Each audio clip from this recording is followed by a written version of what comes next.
Eder. Mac.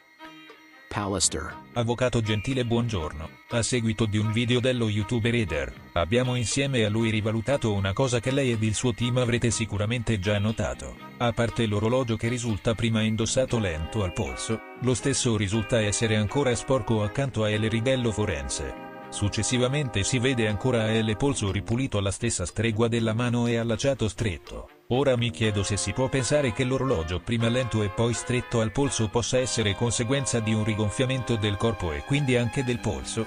Non è certamente possibile che un orologio al polso sia lento e sporco e che lo stesso orologio venga rimosso e fotografato accanto al righello forense ancora sporco.